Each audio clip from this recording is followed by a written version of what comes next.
les amis, mais oui, 5000 abonnés, l'objectif initial de la chaîne. Un grand merci à vous depuis le début, à ceux qui sont là depuis le début, à celles qui sont là depuis le début, au fait que vous suiviez tous les épisodes, 2 par semaine maintenant avec les mangas voraces et puis quelques vidéos divertissantes, achats, manga. Merci pour tous les retours, les commentaires, ça fait plaisir, ça tombe là, début novembre.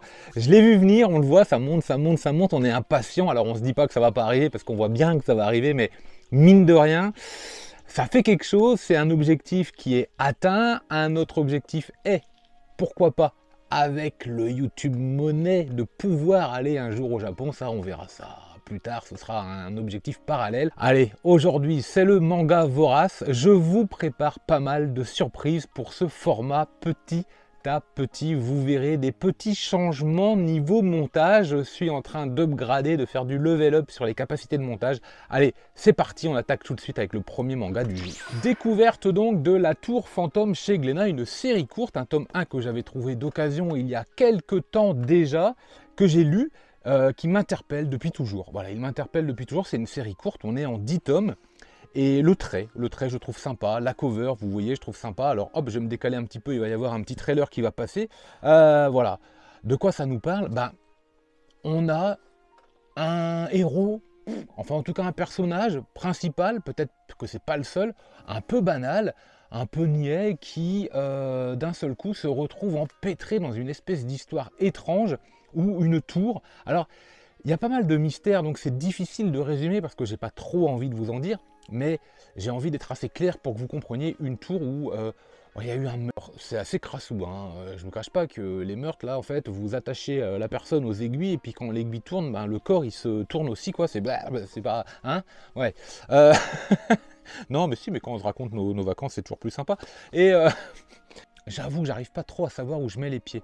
Mais j'ai bien aimé, et une chose est sûre, à la fin de ce tome 1, le secret, le mystère est très bien préservé. Bien sûr, je suppose et je soupçonne les auteurs nous envoyer sur des pistes pour mieux nous prendre à contre-pied, évidemment avec des révélations. Nous avons un personnage ici, ce n'est pas le personnage principal dont je vous parlais. Lui, il a l'air de savoir des choses, lui, il a l'air de manipuler, il a l'air de manigancer, il a l'air de savoir où il veut aller, parce que, en vrai, dans cette tour se trouverait un trésor. Mais la tour est dangereuse, pleine de dangers, donc pleine de mystères, affaire à suivre. Les dessins sont assez saillants, assez vifs, assez pointus, en tout cas pour les personnages qui assument pas mal d'autorité, pas mal de certitude. On sent qu'ils en imposent, même dans les traits plus arrondis. Et quand on bascule un petit peu dans l'horreur ou dans le thriller, alors là on sent aussi un trait un peu déformé. Donc il y a une juste utilisation comme ça des différentes façons d'aborder un dessin, et je trouve ça pas mal. Je trouve ça pas mal. Est-ce que je continuerai la série? Sûrement, pas tout de suite parce que j'en ai en cours, mais je l'avais, donc j'avais envie de le lire, ça faisait longtemps qu'il était là. Donc oui, voilà, c'est une première bonne pioche pour ce manga vorace, et je vous incite à, soit dans les commentaires, à me dire ce que vous en avez pensé si vous avez tout lu, soit à jeter un coup d'œil si vous avez l'occasion, pourquoi pas en médiathèque, enfin bref, comme d'habitude. Allez, suivant. Deuxième titre découvert, achat lors d'un festival de BD il n'y a pas si longtemps, incroyable découverte, une vraie sucrerie, une vraie gourmandise. Et pourtant la cover, là, on a l'impression qu'on va tomber sur un truc à moitié pervers. Heureusement que l'éditeur, le Lézard Noir, on connaît, on aime, on sait qu'il y a du bon taf. Heureusement que sur les Discord, et merci d'ailleurs à tous ceux ou toutes celles, parce que je ne sais plus trop qui, mais on a dit le plus grand bien plusieurs fois.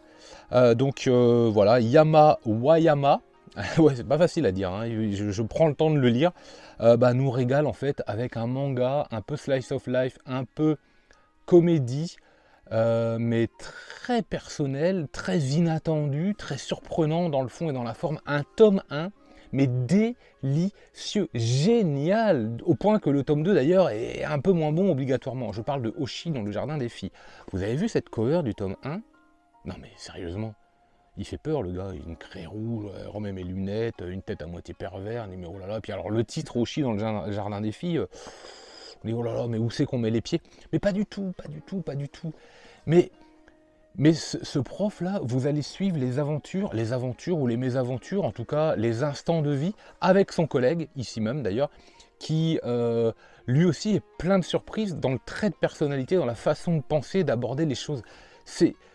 Il y a un tel décalage entre ce que vous croyez que vous allez lire entre ce qui se passe dans la classe des filles et leurs certitudes d'adolescentes, c'est plein de vie évidemment, et ce prof en lui-même qui est plus mature, donc ce qui pourrait être un centre d'intérêt pour les élèves de sa classe, le sont absolument pas pour lui. Et lui, on sent qu'il essaye de comprendre tout ça. C'est drôle parce que l'auteur, bravo, hein, bravo à elle, elle maîtrise comme ça sa ponctuation, elle maîtrise le tempo de son manga, alternant des moments simples, alternant des moments de confusion qui vont renforcer l'humour après, insistant sur cet humour à un moment où on s'y attend pas, créant des scènes complètement paradoxales qu'on ne voit pas venir. Ce tome 1, je vous assure qu'il est à découvrir. Je ne sais pas comment vous le dire autrement. Le dessin est assez minimaliste, on est sur un pur style lézard noir, mais on aime parce que ça raconte l'essentiel, parce que les personnages expriment vraiment des sentiments à travers des situations. C'était juste génial. Je vous l'ai dit, c'était une vraie gourmandise, c'était incroyable, une vraie friandise ce titre, voilà, Oshi dans le jardin des filles. Là je vous conseille, en tout cas le tome 1, c'est un très très grand oui. Et c'est un oui pour le tome 2 aussi, mais je vous dis, celui-là il est... Allez, on enchaîne ce manga vorace avec du masterclass obligé. Il faut bien que je vous place un manga comme ça, coup de poing. Un manga dont j'ai fait la réacquisition après avoir vendu mon intégrale qui était en 2 éditions différentes. La première, sens de lecture occidentale, sans cover, cartonné, façon Dragon Ball pastel. Et la suite qui a mis tellement de temps à arriver. Non mais un truc de fou. Jusqu'au tome 14, je parle de Néon Genesis Evangelion dans sa parfaite édition. Manque de bol, hein, vous le savez, je n'ai pas le petit Ex Libris du tome 1. Je les ai dans les tomes... Alors d'ailleurs, ils sont où les Evangelion? Ah, au passage, vous avez vu, petit changement de décor, mais évidemment pour les yeux, le plaisir de regarder. Moi je vous invite à faire pause, pourquoi pas à zoomer derrière moi et à regarder un petit peu l'ensemble des goodies, l'ensemble des mangas. Voilà, faites-vous plaisir. Ok, donc on reprend. Néon Genesis Evangelion, vous le savez, c'est un animé d'abord, donc moi je fais partie de cette génération qui a vu l'animé avant de voir le manga, ben évidemment, et l'animé était incroyable. Ces espèces de robots avec ce regard où on savait pas, on avait l'impression qu'ils étaient vivants déjà, les mechas là, c'était assez... il y avait quelque chose de très perturbant, parce que quand vous découvrez le premier épisode, quand vous découvrez cette histoire, quand vous voyez ce héros chétif qui paye pas de mine, qui a l'air complètement faible, qui presque... Il est énervant en fait, hein, il est à contre-temps de tout ce qui se passe dans un animé, qui a l'air hyper rapide, avec comment son espèce de tutrice là qui arrive et qui est pleine d'énergie, avec ses mechas qui débordent de force et d'énergie, avec ses anges qui arrivent, qui respirent aussi, voilà, ça, on sent que ça va fighter, avec toute cette organisation, avec tout ce côté science-fiction fantastique, cette Tokyo 3 là qui descend, les copains d'école aussi là, on sent qu'il y a du peps, et lui, mais vas-y, mais tu vas te secouer. Donc c'est assez énervant en fait, et ces mechas là ont l'air mais vivants. Dans le manga, pareil. On retrouve vraiment, hein, on les voit bouger. Hein, là, quand j'ai relu, parce que ça faisait des plombes. Je connais pas la fin d'ailleurs. Hein, je connais pas la fin, mais on va s'y mettre. On va en parler sur la chaîne là dans les prochaines semaines. Une chose est sûre, c'est que quand je regardais les dessins, il est extrêmement bien fait et très fidèle par rapport à l'animé. On a vraiment l'impression de voir bouger les personnages, de les entendre, d'entendre la musique. Je suis presque en train de plus vous parler de l'animé que du manga. Cette édition est géniale dans sa perfect, donc je ne regrette pas d'avoir échangé ma collection pour le coup là aussi, hein, comme la Dragon Ball Perfect, comme la Saint Seiya, comme Hikaru. Actuellement, voilà, je suis en train un petit peu de changer. Bref, c'est du 5 étoiles, c'est juste... Allez, on va attaquer maintenant 2 titres bien matures. Le premier est de Takao Saito, et je sais pas pourquoi, je m'étais mis en tête que c'était une auteure. Mais pas du tout, hein, pas du tout, c'est un auteur. Voilà, Confidence d'une prostituée, ça, c'est un chef-d'œuvre. Mais voilà, autant le Clan des Pots, parce que nous sommes chez Akata, collection Héritage, m'avait pas emballé plus que ça, pour tout vous dire, j'ai même revendu le tome 1, parce que j'essaye d'être curieux, mais il y a un style, il y a un moment où moi, c'est au-delà de ce que je peux accepter à ma lecture, et ce style un peu shoujo, là, comme dans le Clan des Pots, voilà, j'y arrive rien. C'est pas péjoratif, c'est juste que moi à un moment ça marche pas. Et donc j'étais un peu méfiant, mais après feuilletage et ce style très années 70, très vintage, très franc, très marqué, très noir aussi également. C'est noir dans la forme, mais c'est noir dans le fond aussi. Hein. Confidence d'une prostituée, vous pensez bien que ça va pas être drôle à chaque fois. Et donc ça va être ponctué de plusieurs nouvelles comme ça, avec un personnage fil rouge, une vieille dame, qui raconte les anecdotes, les histoires de vie, les souvenirs qu'elle a pu avoir pendant qu'elle évoluait dans le quartier des plaisirs. Mais attention, pas forcément ces anecdotes à elle, ça va être très souvent lié à la rencontre d'autres hommes qui avaient un passif, à la rencontre ou alors en exprimant les souvenirs de ses propres collègues, des histoires les plus intéressantes, les plus marquantes de sa vie. Et les histoires les plus marquantes de sa vie ne sont pas forcément ses propres histoires à elle. Et c'est très sympa parce qu'on ne sait jamais, mais vraiment jamais, vers quoi on va s'embarquer.